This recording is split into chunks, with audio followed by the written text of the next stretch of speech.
جو روگ زندگی بھر کے لیے سے لگا تھا وہ تو لگ چکا تھا، اس ادھورے پن کے ساتھ تو اب اسے ساری زندگی گزارنی تھی، مگر اس کے علاوہ باقی وہ اب ہر طرح سے ٹھیک تھی، وہ سفر کر سکتی تھی۔ اسی لیے عمر اب اماں میاں سے شادی کے بارے میں بات کرنا چاہتا تھا۔ اسے لندن واپس جانا تھا، وہاں بہت سے کاموں کا حرج ہو رہا تھا۔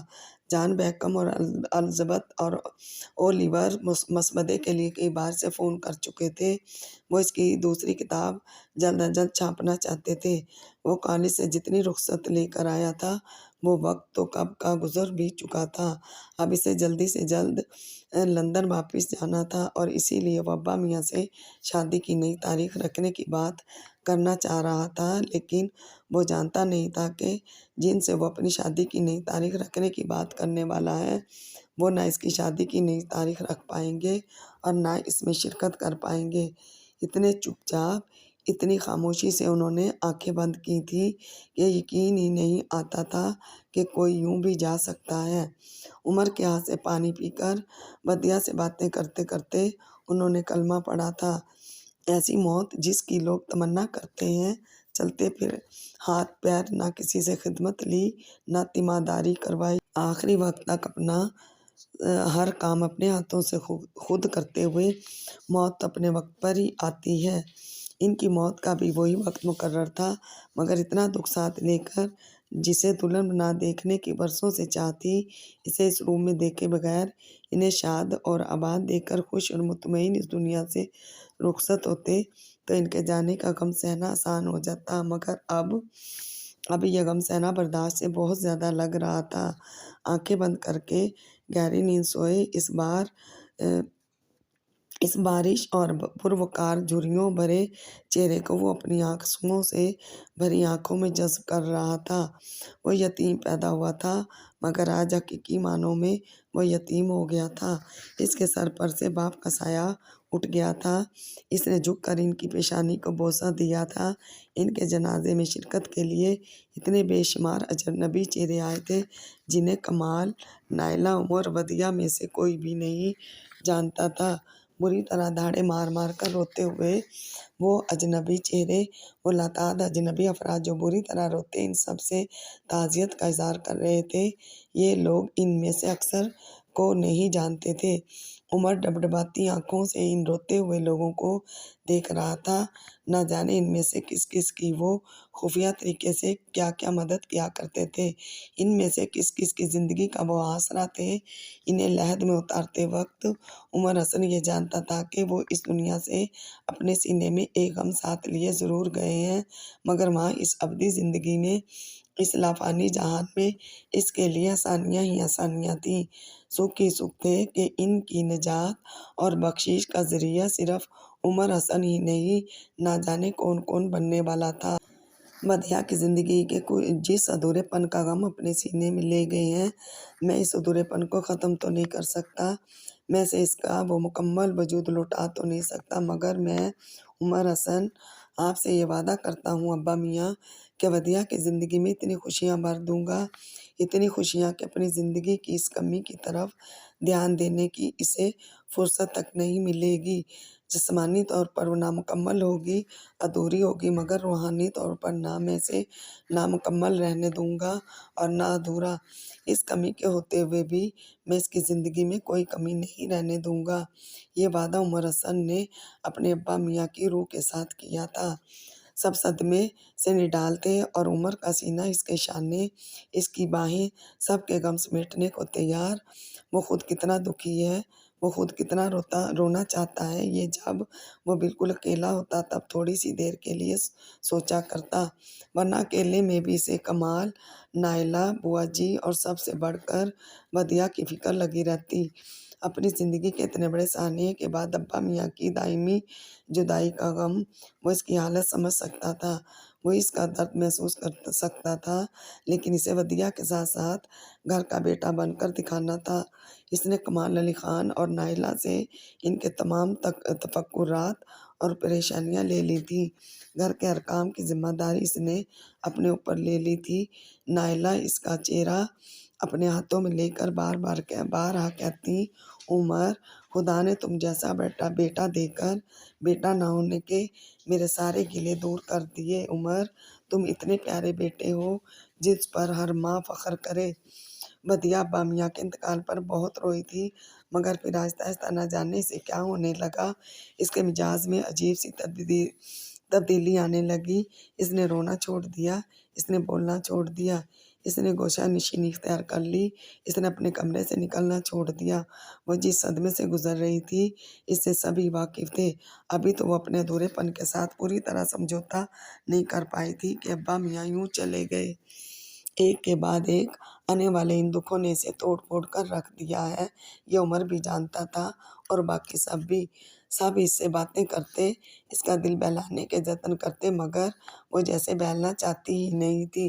اس کا جی چاہتا تو کسی کی بات کا کوئی جواب دے دیتی، ورنہ بولنے والا گھنٹوں بول کر بولتا رہتا اور وہ ہونٹوں پر چپ کی مہر لگائے ساکت بیٹھی رہتی۔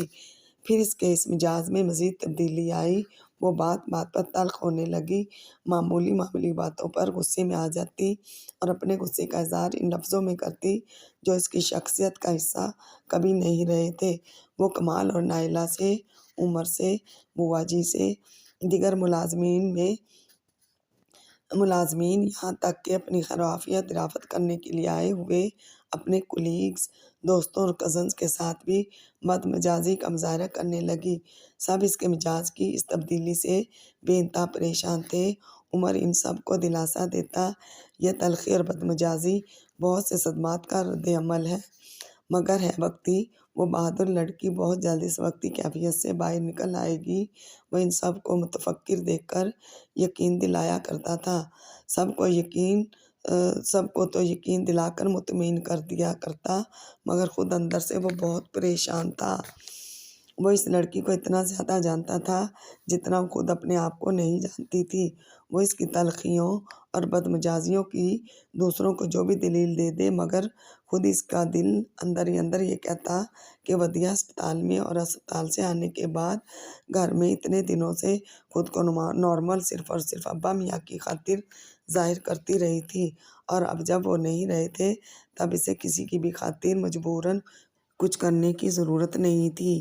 اس کی بد مزاجی کو دیکھتے ہوئے اس کے کولیگز اور کزنز نے اس کے پاس آنا بتدریج کم کرتے کرتے تقریباً ختم کر دیا تھا، اور اسے جیسے کسی کے آنے یا نہ آنے سے کوئی فرق پڑتا ہی نہیں تھا۔ وہ جانتے بوجھتے خود کو تنہا کر رہی تھی، اور یہ تمام صورتحال عمر کے لیے بے انتہا تشویشناک تھی۔ وہ اپنی تشویش اور پریشانیوں کو اپنے اندر ہی چھپائے اس کے پاس معمول کے انداز میں جاتا، اس سے باتیں کرتا، اس کی کڑوی کسیلی باتیں مسکراتے ہوئے سنتا۔ وہ ان دنوں سبھی کے ساتھ تلخ تھی، مگر عمر کے ساتھ یہ چڑچڑاپن، بد مزاجی اور تلخی سب سے زیادہ تھی۔ وہ اس کے پاس جاتا تو بیزاری کا اظہار کرتی، وہ اس سے باتیں کرتا تو اکھڑے اکھڑے انداز میں جواب دیتی۔ وہ اس کی اس بیزاری اور چڑچڑے پن کی پرواہ کیے بنا اس کے پاس اسی طرح آتا، اسی طرح بیٹھتا، اسی طرح باتیں کرتا۔ پھر اس روز وہ اس کے پاس آیا تو وہ بہت خوش تھا۔ بدیہہ کی بد مزاجی اور چڑچڑے پن کو ختم کرنے کی دوا اس کے پاس لندن سے جان بیکم نے بھیج دی تھی۔ اس کے موڈ کو بحال کرنے کی کوششیں کرتا پریشان ہو رہا تھا کہ مسئلہ اپنے آپ حل ہو گیا۔ جان بیکم نے اسے مسودہ جلد از جلد بھجوانے کا ناراضی اور خفگی سے ملا جلا خط لکھنے کے ساتھ اپنے پاس آئے عمر کے بے شمار مداحوں کے خطوط بھی ساتھ ہی ارسال کر دیے۔ میرا نہیں تو اپنے چاہنے والوں کا ہی خیال کر لو۔ عمر اس کی چالاکی پر مسکرایا تھا۔ ایڈیٹرز اور پبلشرز سے بہتر یہ بات کون جانتا ہے کہ رائٹرز سے لکھوانے اور ان کی تخلیقی صلاحیتوں کو ریچارج کرنے کا سب سے مؤثر ان کی تعریفیں ہوا کرتی ہیں۔ وہ ان خطوط کو دیکھ کر بہت خوش ہوا تھا، اپنے چاہنے والوں کی محبتوں پر سرشاری سے مسکرایا تھا۔ بہت دنوں بعد کہیں سے خوشی کی کوئی خبر زندگی میں آئی تھی، مگر زیادہ خوش وہ بدیہہ کا سوچ کر ہوا تھا۔ اب وہ اس کا موڈ ٹھیک کر سکتا تھا، اسے خوش کرانے، مسکرانے اور ہنسنے پر مجبور کر دینے والا جادوئی کرشمہ اس کے ہاتھوں میں تھا۔ عمر کے لکھنے کی تعریفیں ہوں، اس کے قصیدے پڑھے جائیں اور بدیہہ خوش نہ ہو، ایسا ہونا ناممکن تھا۔ مس بدیہہ کمال اب آپ زیادہ دیر منہ پھلاکر اور مجھے اگنور کر کے بیٹھی نہیں رہ سکیں گی۔ یہ کہتے ہوئے وہ اس کے کمرے میں داخل ہوا تھا۔ وہ وہیل چیئر پر رائٹنگ ٹیبل کے سامنے بیٹھی کچھ لکھ رہی تھی۔ اسے اندر آتا دیکھ کر اس نے قلم رکھ دیا اور حسب معمول بے تاثر نگاہوں سے اسے دیکھنے لگی۔ وہ خوشی اور جوش میں بھرا کرسی گھسیٹ کر اس کے قریب بالکل سامنے بیٹھ گیا۔ دیکھو دیا، جان بیکہم کی چالاکی، ویسے میرا خیال ہے اسے یہ مشورہ الزبتھ یا نینسی نے دیا ہوگا۔ وہ اسے خط دکھانے لگا، مگر جب اس نے انہیں دیکھنے میں کوئی دلچسپی نہ لی تو وہ اسے پڑھ کر سنانے لگا۔ وہ بغیر کسی جوش و خروش کے اسے سننے لگی۔ وہ ایک ایک کر کے تمام خطوط پڑھ رہا تھا۔ ہر خط پڑھنے کے بعد وہ اسے ودیا کے ہاتھ میں پکڑا دیتا۔ وہ اسے بے دلی سے پکڑ لیتی مگر اس پر ایک نظر بھی نہیں ڈالتی۔ ہر خط، ہر سطر پڑھنے کے بعد وہ ودیا کی طرف امید بھری نظروں سے دیکھتا۔ اب اس کے لبوں پر مسکان آئے گی، اب اس کی آنکھیں خوشی سے جھلملائیں گی، مگر اس کے لبوں پر نہ مسکان آ رہی تھی نہ آنکھوں میں کوئی خوشی۔ اس کے لبوں پر چپ تھی اور آنکھوں میں بیزاری اور خوف، یوں جیسے وہ اسے ایک ایسی چیز زبردستی سنا رہا ہے جس سے اسے کوئی رغبت نہیں۔ یہ خط سنو دیا، اس کی لڑکی کی باتیں سن کر تم ضرور جیلس ہوگی۔ ناول پسند کرتے کرتے اس نے تو مجھے ہی کو پسند کرنا شروع کر دیا۔ لکھا ہے روز رات میں آپ کی تصویر دیکھ کر اور آپ کی کتاب اپنے سرہانے رکھ کر سوتی ہوں۔ وہ ویسی ہی بے حسی بیٹھی رہی۔ تم کسی بھی خط سے خوش نہیں ہوئی دیا۔ اتنی ساری تعریفیں ہو رہی ہیں میری اور تمہیں خوشی نہیں ہو رہی۔ ہوں اس کی یہ ہوں جیسے ایک خوشی کا اظہار تھی۔ جان بیکہم کا خط تو میں نے تمہیں سنایا ہی نہیں، بہت ناراضی کا اظہار کیا ہے اس نے میرے مسودے اب تک نہ بھیجنے پر۔ اس کے دل پر اندر ہی اندر کیا گزر رہی تھی یہ ظاہر کیے بغیر وہ اسے جان بیکہم کا خط پڑھ کر سنانے لگا۔ اسے لگا اس خط کے سنتے ہی ودیا وہی ودیا بن جائے گی، اس کی ساری بیزاری اور لا تعلقی ختم ہو جائے گی، وہ اس سے لڑے گی، اسے سست اور کاہل قرار دے گی۔ ہو گئے سارے خط؟ عمر کے چہرے پر نظر جمائے اس نے بے تاثر لہجے میں پوچھا۔ ہاں، اس کے لبوں سے بہت مری مری آواز نکلی۔ میں اپنا کچھ ضروری کام کر رہی تھی۔ سرد اور سپاٹ لہجے میں اس نے اپنی فائل کی طرف اشارہ کیا اور میز پر رکھا قلم واپس اٹھانے لگی۔ اس نے بے یقینی سے ودیا کو دیکھا اور پھر وہ وہاں سے مردہ قدموں سے چلتا اس کے کمرے سے باہر آ گیا۔ وہ بہت دیر اکیلا بیٹھا، ودیا کے رویے پر دکھی ہوتا رہا۔ پھر ایک دم اسے احساس ہوا، یہ میں کس کے رویے پر دکھی ہو رہا ہوں؟ ودیا کے، وہ جو خود اتنے دکھ اٹھا رہی ہے۔ وہ فوراً اس صوفے پر سے اٹھا۔ اس کے کسی بھی رویے پر دکھی ہونے سے پہلے یہ تو سوچ لینا چاہیے کہ وہ کس کرب سے گزر رہی ہے۔ ایک کمی، ایک بہت بڑی کمی سہ رہی ہے اور میری محبت بھی اس کی اس کمی کو دور نہیں کر سکتی۔ بس یہ ہے تمہاری محبت، صرف اتنی۔ اس نے تمہارے لکھنے پر، تمہارے لکھے کی تعریفوں پر پہلے جیسی خوشی کا اظہار نہیں کیا اور تم نے دل میں درد بٹھا لیا۔ اس کے درد کو محسوس کیے بغیر وہ ودیا کے رویے پر چند لمحوں کے لیے دکھی ہوا تھا، مگر ان چند لمحوں کی سزا اس نے پوری شام اور پوری رات اپنے آپ کو دی۔ وہ اپنے کمرے میں بند کیا کر رہا ہے کوئی جانتا نہیں تھا اور وہ پوری شام اور پوری رات اپنے سارے کام صرف الٹے پیر کے ذریعے کرتا رہا۔ رات گئے جب وہ ایک ٹانگ کی مدد سے بیڈ پر لیٹا تو اس نے اپنی سزا تب بھی ختم نہ کی۔ وہ سویا یا نہیں، لیکن لیٹا وہ صرف ایک ٹانگ سیدھی کر کے۔